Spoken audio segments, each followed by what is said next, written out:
Hello, history lovers! We're continuing on with our Wives of Henry VIII series, and today we're talking about wife number 4, Anne of Cleves. She was without doubt the luckiest of Henry's wives. Now, once again, I'm going to include a clip from the Horrible History song, and once again, the song about Henry's wife, divorced, beheaded, and died. What Horrible History shows gives a rough idea of what happened with Anne of Cleves, but it's an oversimplified version and not the whole story by any means. Anne of Cleves came at 4. I fell for the portrait I saw, then laid eyes on her face and cried, "She's a horse! I must have another divorce." Yeah, that line about him crying, "She's a horse," that comes from a popular story that's not actually true. The story goes that Henry nicknamed Anne the Flanders mare. Now, how do I know that story isn't true? Well, for one thing, Anne wasn't from Flanders, so he could have called her the Cleeves mare, but Flanders wouldn't make any sense. Also, this story started 200 years after everybody who lived at that time was dead. So there's no contemporary source saying that Henry ever called Anne that. He was supposedly repulsed by her looks, but I'm going to get a lot more into that shortly. Gotta back up just slightly before their meeting. Anne was the daughter of the Duke and Duchess of Cleves. Normal upbringing for somebody born, into that social ranking. She had 2 sisters, 1 brother. Father died when she was relatively young, and so her brother became head of the household. Now, that household is going to be important into how Anne ended up married to Henry. But meanwhile, over in England, Henry's got his son. He's got his heir to the throne. Jane Seymour, his third wife, actually died giving birth to that son who would become King Edward. But just because you have an heir doesn't mean that the line of succession is secured. Henry knew that because he'd been the younger of 2 brothers, and he'd ended up inheriting the throne when his brother died.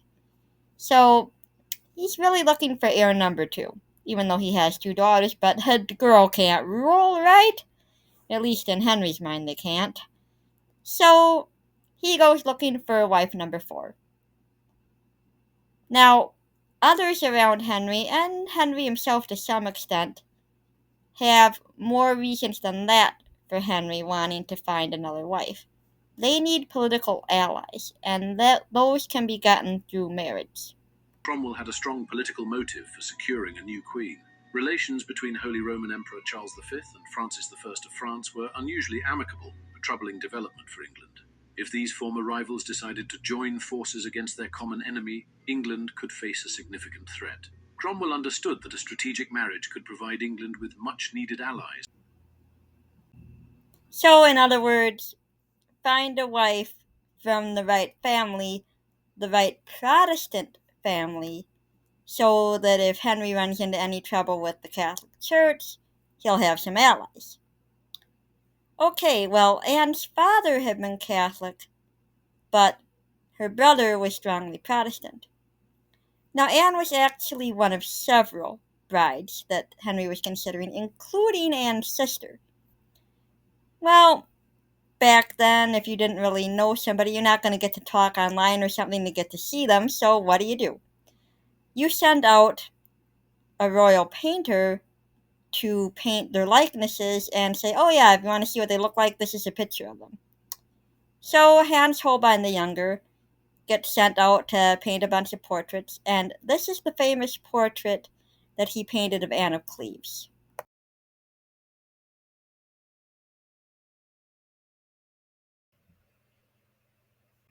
By the way, if you want to see this portrait today, it's actually in the Louvre Museum in Paris.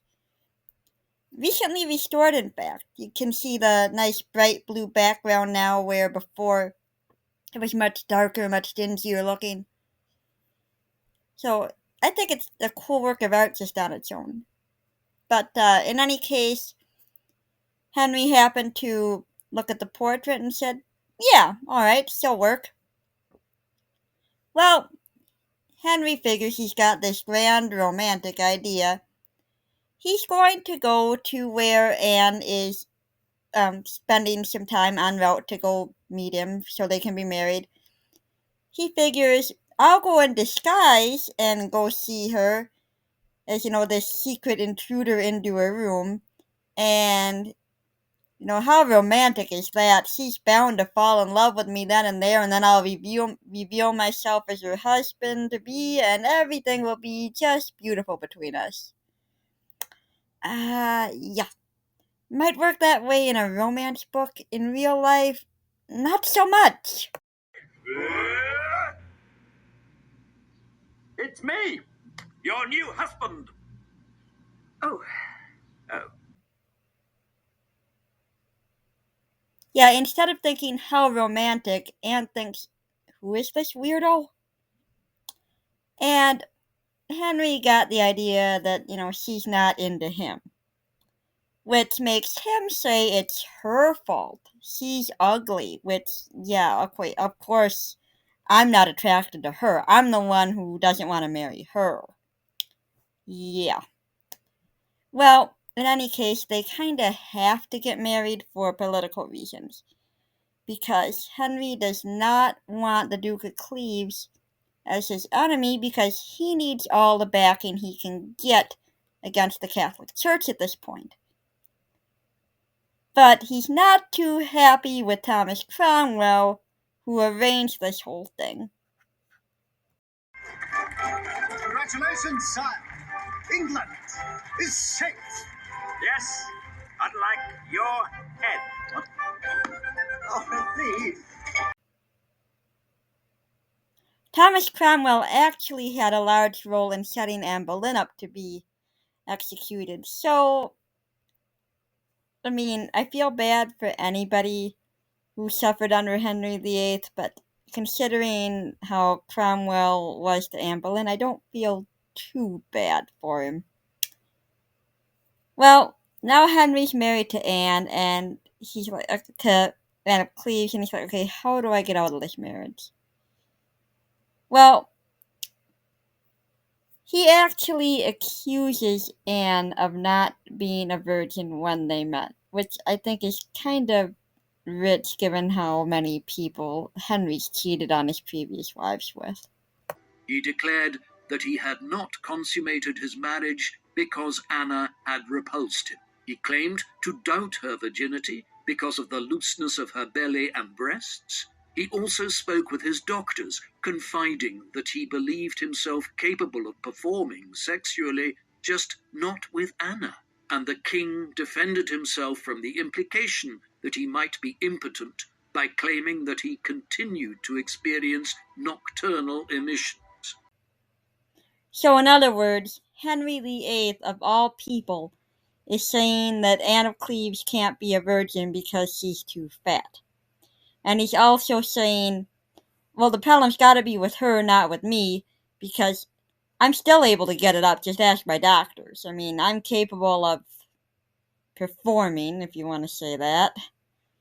He actually also made a remark that God himself was keeping him from being intimate with Anne. Okay, talk about delusional. But of course, being king, the fault can't possibly be with Henry. Well, Anne didn't push for anything more, and can you blame her?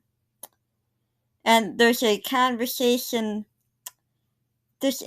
actually two interesting parts of a conversation that she had with her ladies in waiting. They asked her, they basically asked, well, have you and the king done anything yet? And she didn't seem to know what they were talking about.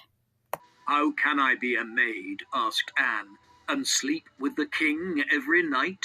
There must be more than this, Lady Rochford replied, treading on dangerous ground.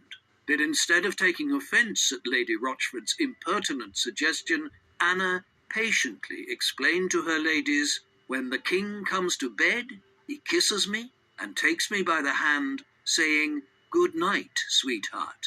And in the morning, he kisses me and bids me, "Farewell, my darling." So it would seem at least that Anne has no idea of what intercourse even is. Well, you might say back then people just didn't talk about that kind of thing that much. And yeah, to a certain extent, you'd be right. But keep in mind, her ladies in waiting obviously knew what marital relations were. And I find it a little hard to believe that she wouldn't have been talked to at all about what she was going to have to do with the king. Because remember, a queen's primary role is you're gonna make a baby. And she also was being accused by Henry of not being a virgin. And here she's saying, well, I mean, yeah, we've had sex. He says goodnight to me and kisses me. Isn't that what sex is? Obviously, she's proving by that she is a virgin. She's countering Henry's claim without actively seeming to. She's playing dumb here, I think, which is really a pretty smart move in this case. Now you might say, well, how can you be sure that she's actually playing dumb and that she really didn't know what intercourse was? Because of something she'd said just moments earlier in that conversation. Her ladies in waiting, no doubt fishing for information, indicated to Anna that they hoped she would soon be with child. The Queen replied, "I know very well that I am not."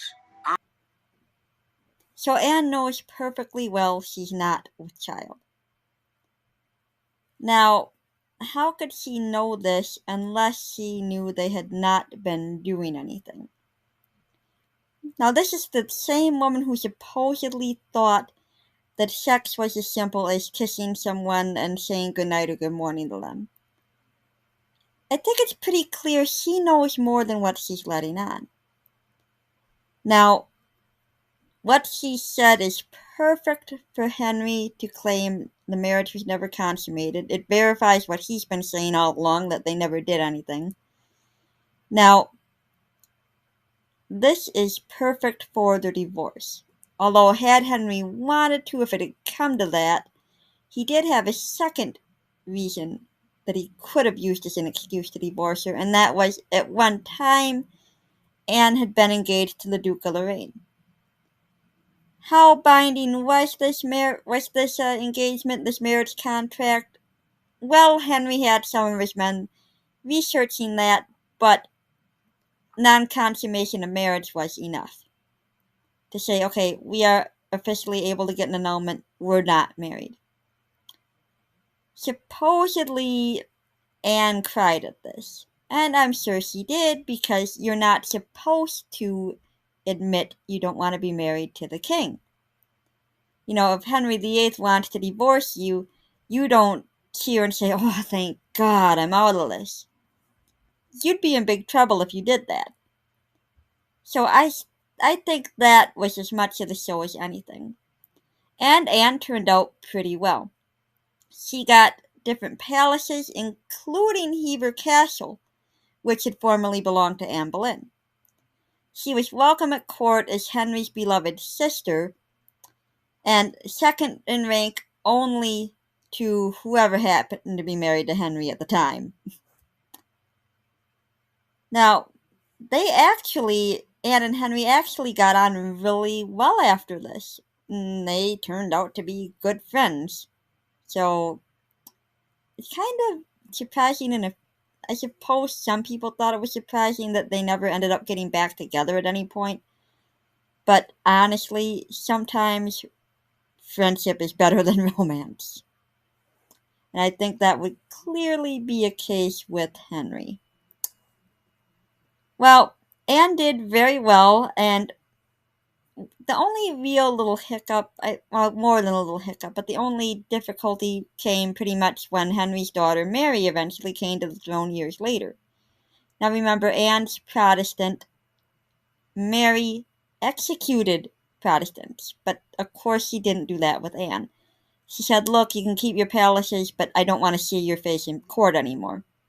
Anne's like, okay, I can live with that. And pretty much just lived out a quiet rest of her life.